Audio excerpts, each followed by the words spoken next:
everybody. Welcome. Thank you for being with us today. My name is Libby, and we are here to talk to Consciousness Mercredan, which is channeled by deep trance medium Francis Evans. Now, Francis is in the background right now, getting himself into a trance-like state, ready to speak with us today. And today we are going to do something a little differently.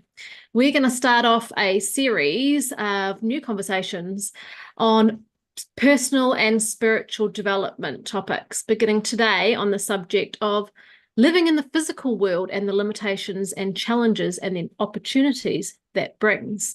So it's going to be a little different. I don't have a set of pre-written questions per se. We're going to see what Mercredan comes back with us and then take it as it comes. But if you would like to ask a question, feel free to do so in the comments box as we go. I'll keep an eye on that. If you've got a question or a follow-up question as Mercredan is talking with us, I will do my best to answer that as we go.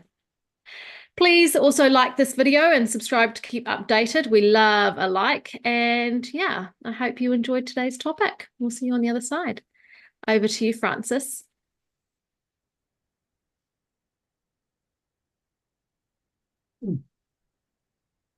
Once again, it is my privilege and pleasure to come and spend these few moments of your time.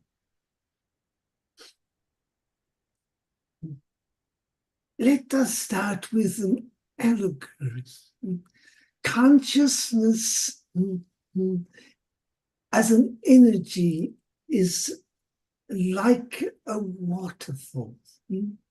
At the top, all the streams are in alignment, and as it falls downwards, it begins to break up, to circulate, and to interfere with its own flow, as it were, to bring about greater and greater disturbances and interactions and frequencies and resonance until it reaches into the solid form at its base.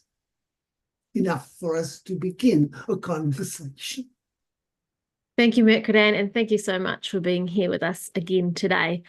So recently you said that this life presents our fastest opportunity for spiritual growth. So we'd like to start a series of discussions around physical life and spirit as a spiritual playground, where we talk about personal development insights that can perhaps help us learn to live this life to our fullest potential. And we thought we'd start by opening our conversation by discussing the unique perspective that the physical life brings. So is this okay with you? So let us take that up once again as if one is playing a board game. One starts to learn, shall we say, the rules of the game. One starts to see how it interacts with the other players. As if one is either, shall we say, in competition or one is in cooperation. As you would understand, a team game where there are a lot of people playing in cooperation is going to stand, shall we say, a better degree of interactions, of learning, of abilities. And yet humankind is predisposed to isolation, separation, and competition. For what true reasons does that help, shall we say, in the understanding of the physical realm?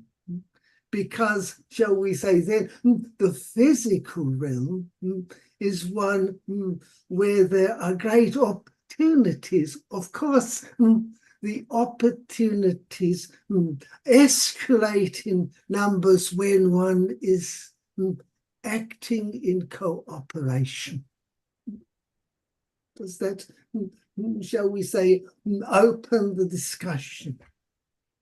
Very much so. Thank you. So I guess a good place to start is if you can discuss the life in this physical dimension and how it's unique in comparison to other experiences of reality.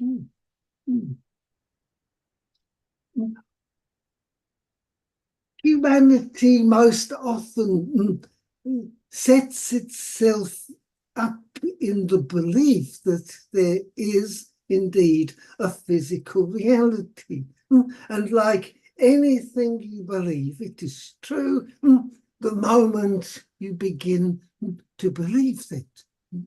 If one begins to recognize that the physical reality is dependent on the frameworks and beliefs that one is imposing upon it, then one, shall we say, gains a certain degree of freedom.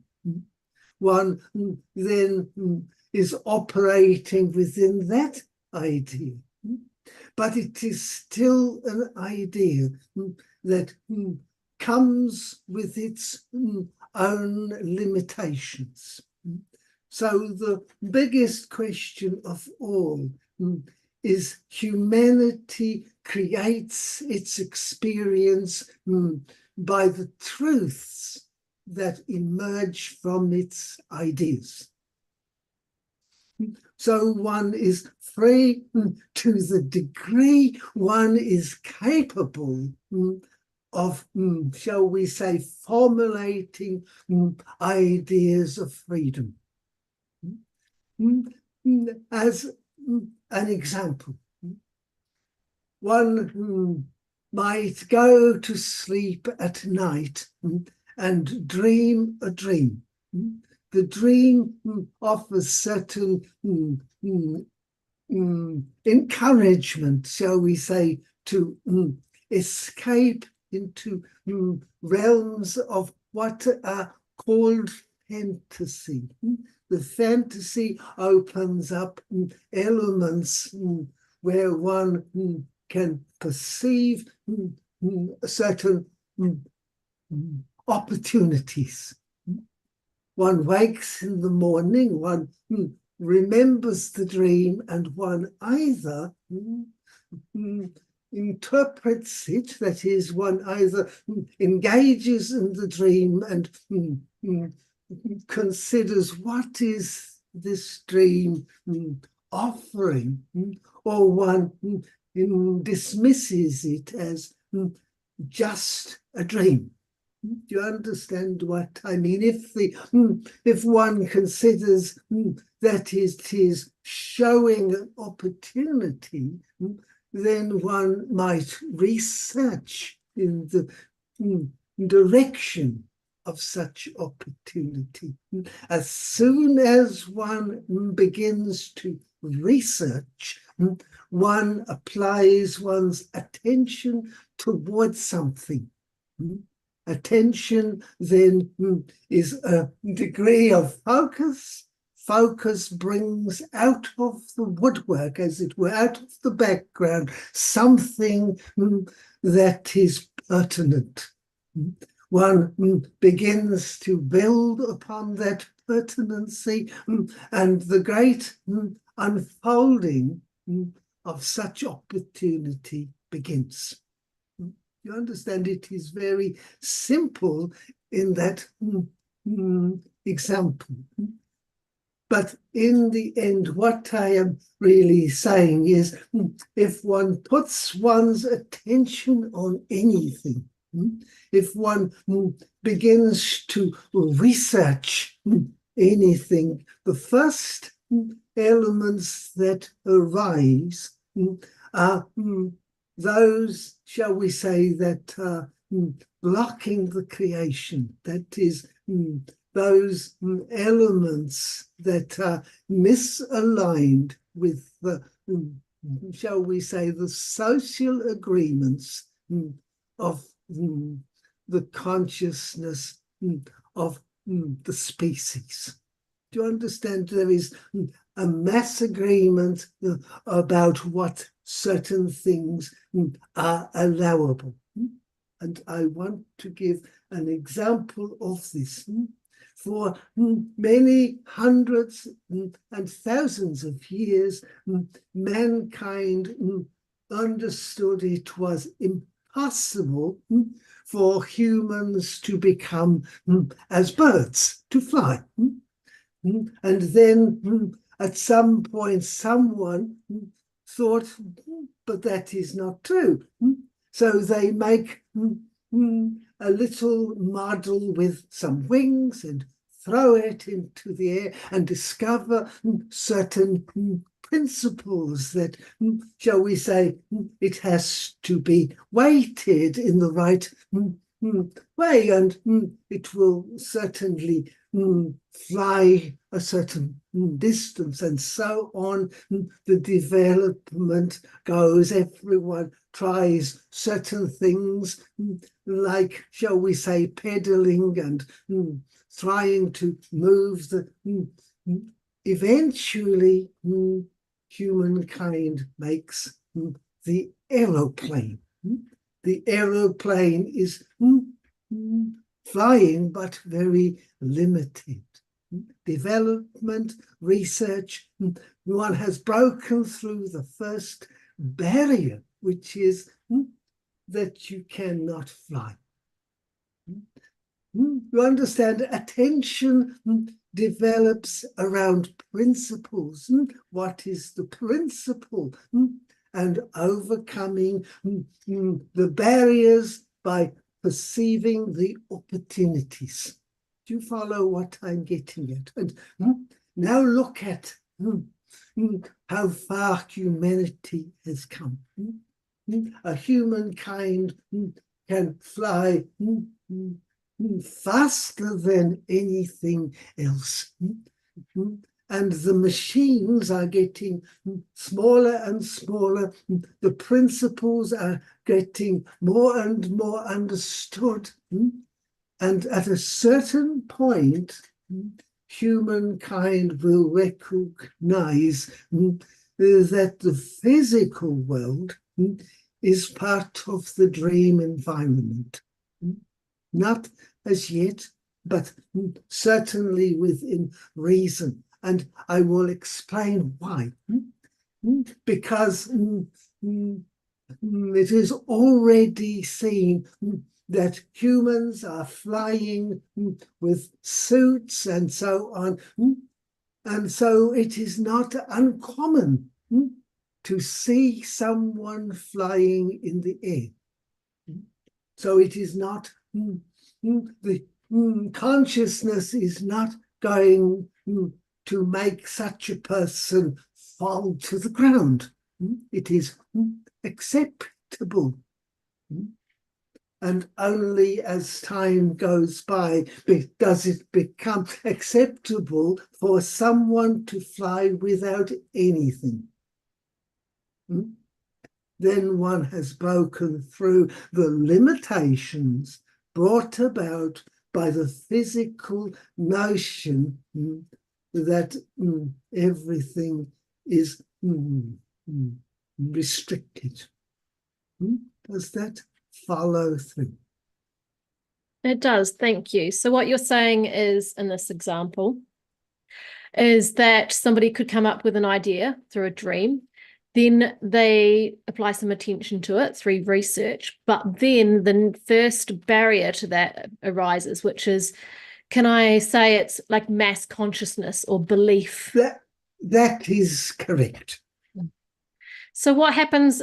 What advice can you give us? Say if we do come up with an idea, maybe we have a dream about, let's say, instant healing or spontaneous healing, and we wake up and we want to research that, but then we come across the mass consciousness that you cannot heal instantly, or is it just a personal belief can be enough? Shall we say this in this regard? Do not go out and claim it. What is the point of that? Simply instantly heal. And shall we say, keep quiet about it, nobody will be upset. But if you go out and proclaim yourself as the instant healer person, you will be in conflict, because although, shall we say, one might override the consciousness of another, that is not such a great idea. If one were to consult with someone and to engage with them in a, shall we say, a personal way, if you follow my instruction, you will be able to instantly heal yourself. Do you understand? First of all, one needs to learn how to drop old ideas, because everything is held into consistency. So humankind has an idea that whatever one does, one has to lose some quality. The older you have on the planet, the more you are falling apart. You understand? And yet, there are many examples where that is simply not true. But then one says, but that's them. They have special DNA or whatever you want to assign to them that allows one to keep one's own ideas. Do you understand what I'm saying? But then one engages with a person how to take their attention off the symptoms of the issue, as it were, and to release that into another dimension, as it were. One then begins to research what does a person who is fully engaged, what are they holding on to, what are their beliefs, and what is better to hold in reserve.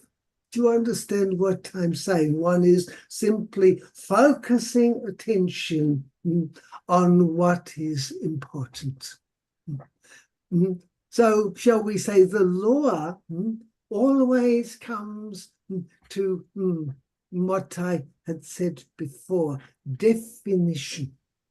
You understand? The first law, paradox. The second law, polarity. The third law, magnetism. The fourth law is definition.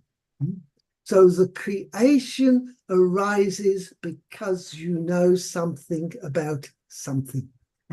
You have defined it in consciousness. You understand? Then, shall we say, when someone says to you,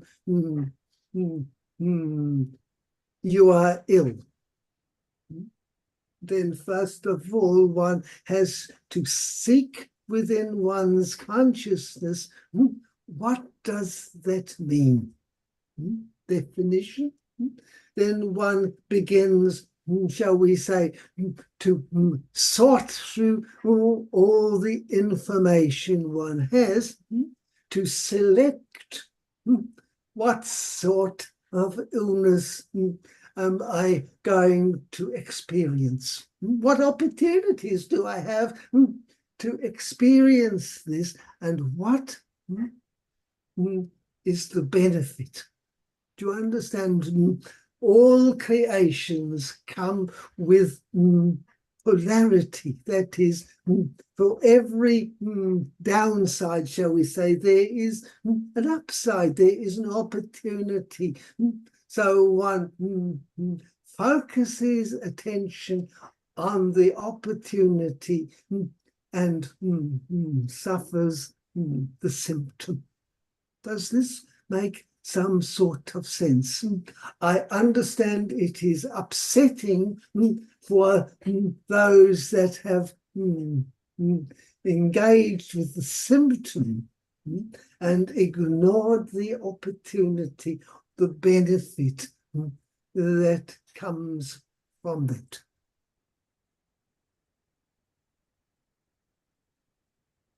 Interesting. Thank you. Does that show?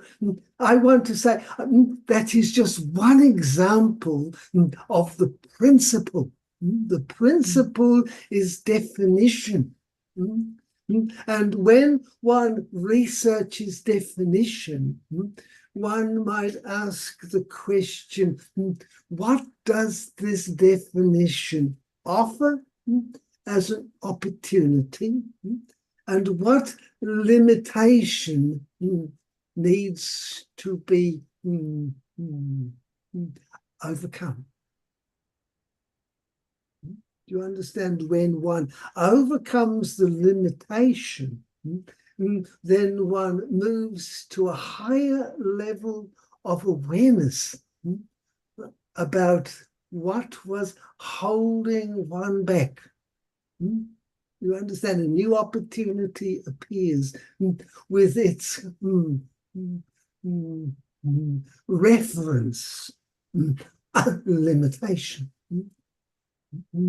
One needs to stay within the limitation of physical life if one wants to continue experiencing it.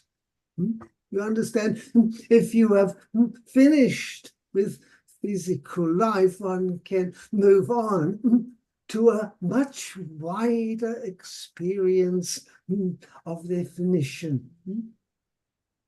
Definitions within that realm are much different in terms of how one experiences the very act of living.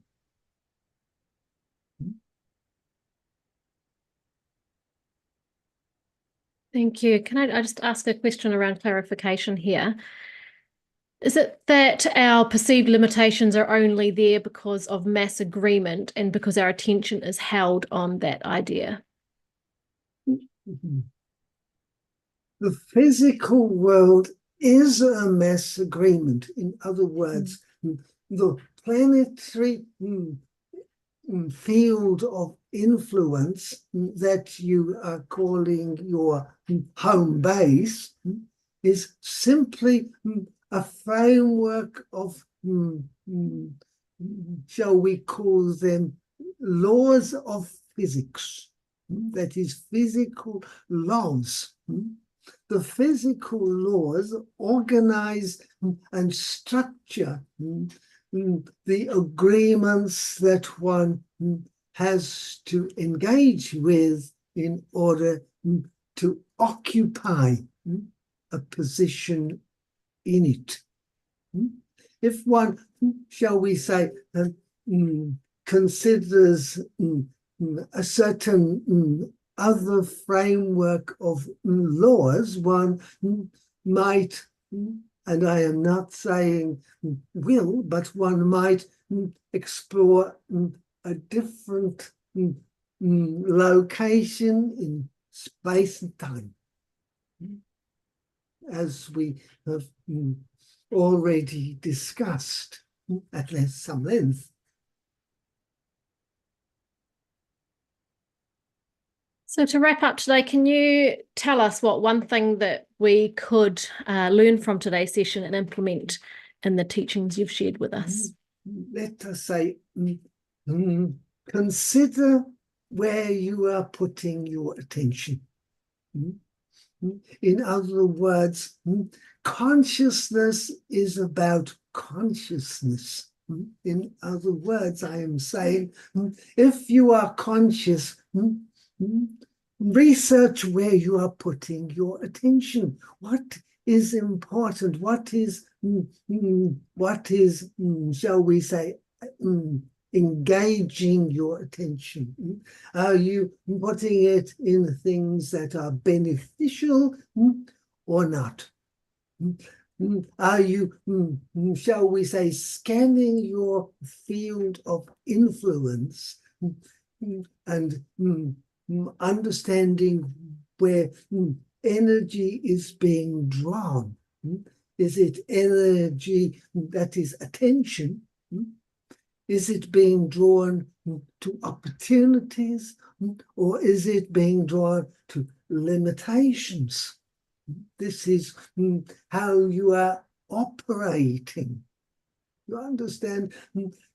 If you are being drawn to limitations, begin to consider what is the benefit of having this. I want to say all of that allows for a growing degree of freedom. Is that enough for today? It is very much so. Thank you.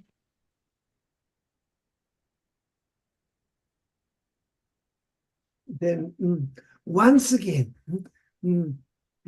it is important to thank everyone for your willingness to listen, to hear, and to apply whatever that one has personally gained from our interaction. Thank you, and good morning, afternoon, or evening. Thank you. Thank you, Mercredan, and thank you, Francis. And thank you for everybody that's still here with us listening today. Thank you so much for joining us. Please like this video if you've enjoyed it, and subscribe so that you can see future live streaming. And we do put out some not live videos occasionally. We will be back here, or Delane will be back here on Friday morning New Zealand time, which is 3 days time, same time, where she'll be asking Mercredan about manifesting within the paradox of life. In the meantime, thanks so much for joining us, and have a great day or evening wherever you are. Bye for now.